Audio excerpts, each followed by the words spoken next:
Hello friends, today we're going to talk about the 6 pillars of a successful YouTube channel. Number 1, be a voice of authority and have a passion for your subject. Whether you're an educator or an entertainer, whatever you're putting on YouTube, you should be knowledgeable about it and you should genuinely care.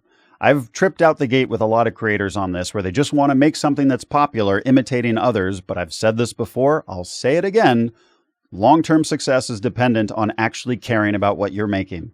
Number 2, having a consistent publishing schedule and optimizing your content. Now, a consistent schedule doesn't mean posting every Monday at 9 a.m. It could be, but I've worked on channels that only post content 1 month out of the year. They cover events that are seasonal.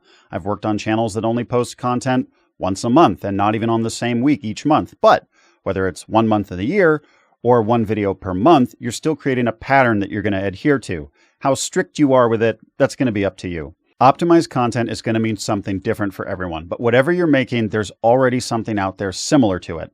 Now, I'm not saying what you're making isn't original, but if you're talking about cars, there's a lot of videos talking about cars. You're making content for an audience. You're not creating an audience out of thin air. So they're going to have preferences, and you want to try to figure out what they are and lean into them. Number 3.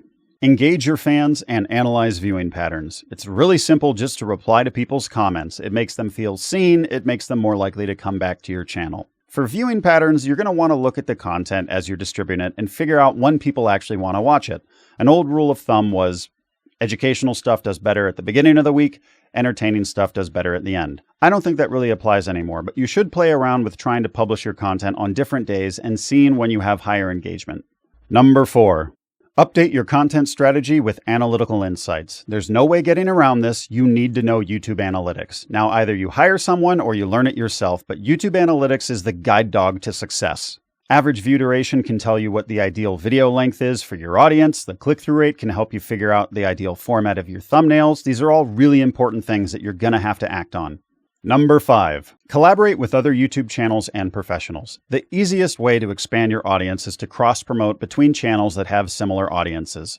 Let's say you run a channel doing funny reviews of cars. Perhaps you can find an automotive channel that's a little more serious with some mechanics, bring them on, and do a collaborative, funny, but informed review of something. In case you've forgotten, there's about 2 billion people on YouTube, so even 2 nearly identical channels can have very little overlap when it comes to their audience members. Number 6. Seek new ways to serve your core audience and reach new ones. I think I said this in my last video, but a lot of channels will hit a plateau at some point. This isn't because you've failed or that you've reached the maximum amount of people that'll be interested in the content you're making, but it does mean that you need to figure out new ways to engage with your core audience and how to reach just a little to the left. Back to the automotive channel, and I realize how funny this sounds in hindsight because I keep saying automotive, but that's just because when you're doing market research, they don't say cars and motorcycles usually. It's just kind of bundled as automotive. Anyway, one channel was doing funny reviews, the other one was educational, but they're both about automotive. The theory behind this collaboration is that a statistically significant number of audience members in both channels is going to be interested in the other channel's content. But crucially, they have different audiences, so you're bringing in new audience members and you're finding new content to give to your current one. I put this list in sequential order of how you might go about it from creating a channel to hitting your first plateau,